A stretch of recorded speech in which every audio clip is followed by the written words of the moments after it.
আজকে যে টপিকটা নিয়ে আলোচনা করব সেটা হচ্ছে জেক্সপো এবং ভোগলেট নিয়ে আলোচনা করব। ঠিক আছে, জেক্সপো এবং ভোগলেট নিয়ে আলোচনা করব, ফর্ম ফিল আপ ডেট নিয়ে আলোচনা করব, এক্সাম ডেট নিয়ে আলোচনা করব, কারা কারা এলিজিবল। তো সবাই এলিজিবল বলতে গেলে আইটিআই যারা করেছো, প্লাস হচ্ছে যারা বলতে গেলে 10 মাধ্যমিক পাস করেছো, আর যারা এইচএসে 10+2 তাদের সাইন আছে তারা একমাত্র বলতে গেলে অ্যাপ্লাই করতে পারবে। এবং জেক্সপোর জন্যে তোমরা বলতে গেলে মাধ্যমিক তোমাদের ঘরে পাস করতে হবে বেসিক্যালি। ঠিক আছে, আর বলতে গেলে আইটিআই এবং এইচএসে যাদের সায়েন্স আছে এবং প্রফেশনাল কোর্সের মানে তো তাদের ক্ষেত্রে অ্যাপ্লাই করতে পারবে এইচএস এবং প্রফেশনাল আর আইটিআই। তো তাদের ক্ষেত্রে বলতে গেলে তারা ভোগলেট বলতে গেলে ভোগলেটে বসতে পারবে। আর জেক্সপোর ক্ষেত্রে তারা কী করতে পারে, শুধুমাত্র তারা বলতে গেলে ভোগলেটে শুধুমাত্র আইটিআই আর এইচএস এবং ভোকেশনাল নিয়ে যারা পাস করেছে তারাই একমাত্র বসতে পারবে। তো এক্সাম ডেট বলতে গেলে কবে, এক্সাম ডেট বলতে গেলে বিগত বছর ধরে মানে 2023-24 মধ্যে কিন্তু আমাদের যে জেক্সপোর যে এন্ট্রেন্স এক্সাম হতো সেই এন্ট্রেন্স এক্সামটাকে ক্লোজ করে দিয়েছে। এখন বলতে গেলে তুমি মাধ্যমিকে যেমন নাম্বার পাবে তার ভিত্তি করে একটা র্যাঙ্ক পাবলিশ হবে, সেই র্যাঙ্ক অনুযায়ী তোমাদের কিন্তু অ্যাডমিশান হবে। ঠিক আছে, তো জেক্সপো ভোগলেট বলতে গেলে পরীক্ষা দিতে নেই, পরীক্ষা বলতে গেলে হবে না। ঠিক আছে, তো স্টেট কাউন্সিলিং তুমি ডাইরেক্ট অ্যাডমিশানও যদি ভর্তি হও, ভোগলেট দিয়েও যদি ভর্তি হও তো ভর্তি হতে পারবে। ঠিক আছে, এক্সাম ডেট বলতে গেলে তোমার কলেজে যে তুমি কন্ট্যাক্ট করতে পারো বা যে কলেজে তুমি ভর্তি হতে চাও সেই কলেজেও যে ডাইরেক্ট অ্যাডমিশান নিতে পারো। ঠিক আছে, এবার নেক্সট কলেজ হচ্ছে government college basis private college. Government কলেজে তোমার টোটাল খরচা হয় 3 বছরে, দেখো আমি লিখে রেখেছি 3 ইয়ার্সের তোমার 10,000 টাকা হবে। আর তুমি প্রাইভেট কলেজে যদি তুমি ভর্তি হও, তোমার যদি ফাইন্যান্সিয়াল কন্ডিশান যদি ভালো থাকে বা তোমার যদি পরিবারের কন্ডিশান যদি ভালো হয়, তোমার 80 to 1,10,000। ঠিক আছে, 1,10,000 মধ্যে তোমার 80 থেকে 1,10,000 মধ্যে তুমি 3 বছরের কোর্স কিন্তু কমপ্লিট করতে পারবে। আর 2 বছরের জন্য তুমি তার 70 থেকে 72 সামথিং এমন কলেজ আছে, 72, 80, 90 এরম নেয় 2 বছরের, 85ও নেয়। তো সামথিং ধরে রাখো 2 বছরের। তো এই বছরের মাধ্যমিক দিয়েছি, তুমি কি এলিজিবল? হ্যাঁ নিশ্চয়ই তুমি ভাই তুমি এলিজিবল। তো তুমি এই বলতে গেলে তোমার যে এক্সপোর যে তুমি যে রাউন্ডে যেতে চাও, যে এক্সপো যদি দিয়ে তুমি যদি ডিপ্লোমা করতে যাও 3 ইয়ার্সের, তো তুমি এলিজিবল। ঠিক আছে, আর তুমি বলতে গেলে ভোগলেটে তুমি এলিজিবল নয়। ঠিক আছে, তুমি ভোগলেটে এলিজিবল নয়। ঠিক আছে, ভোগলেটে তুমি এলিজিবল নয়। ঠিক আছে, তুমি ভোগলেটে এলিজিবল নয় কারণ তুমি মাধ্যমিক বলতে গেলে তুমি এই বছরে শুধুমাত্র দিয়েছো, তুমি শুধুমাত্র জেক্সপো দিতে পারবে, জেক্সপো তুমি দিতে পারবে, বাকি তুমি ভোগলেট দিতে পারবে না। ভোগলেট কারা দিতে পারবে? যারা বলতে গেলে আইটিআই করেছে প্লাস ভোকেশনাল কোর্স করেছে, প্লাস এইচএসের সায়েন্স ব্যাকগ্রাউন্ড আছে, প্লাস হচ্ছে হ্যাঁ আইটিআই ভোকেশনাল এইচএসসি সায়েন্স যদি থাকে তারাই শুধুমাত্র কিন্তু অ্যাপ্লাই করতে পারবে।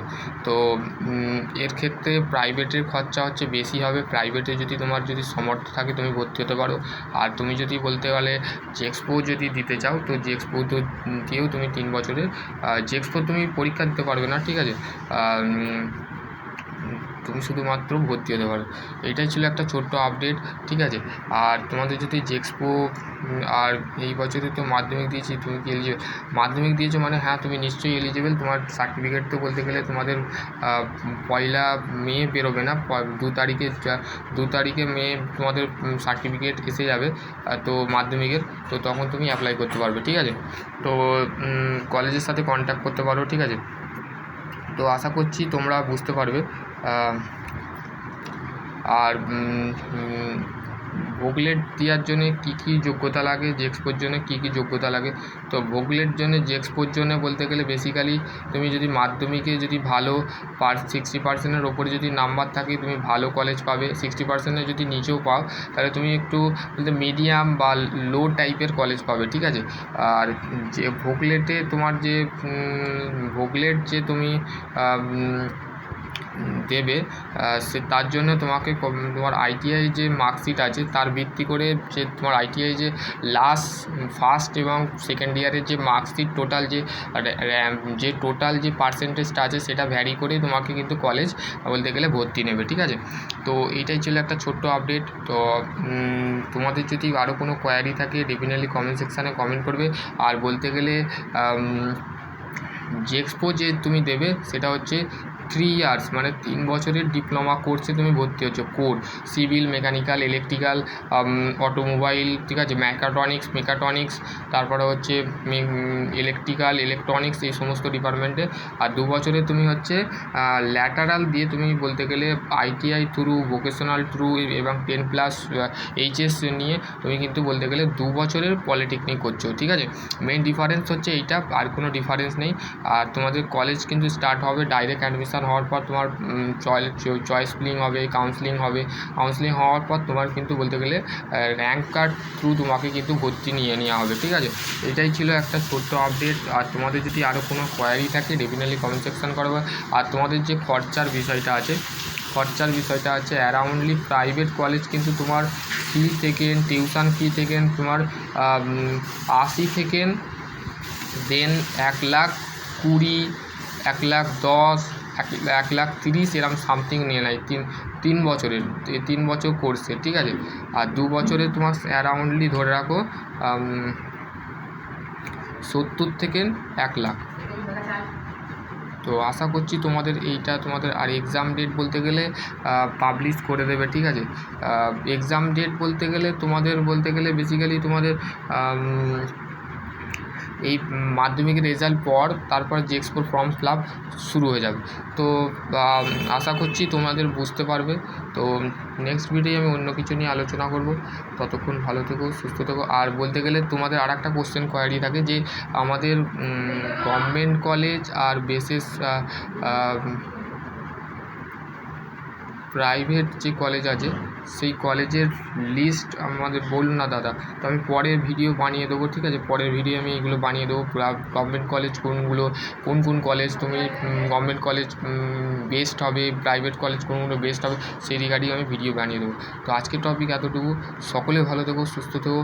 আর বলতে গেলে তোমরা জেক্সপো দিয়ে হোক বা ভূগোলের দিয়ে হোক অ্যাডমিশান নাও। তো আশা করছি তোমরা বুঝতে পারো। নেক্সট ভিডিও আমি অন্য কিছু নিয়ে আলোচনা করবো। ততক্ষণ ভালো থেকো, সুস্থ থেকো। Thank you.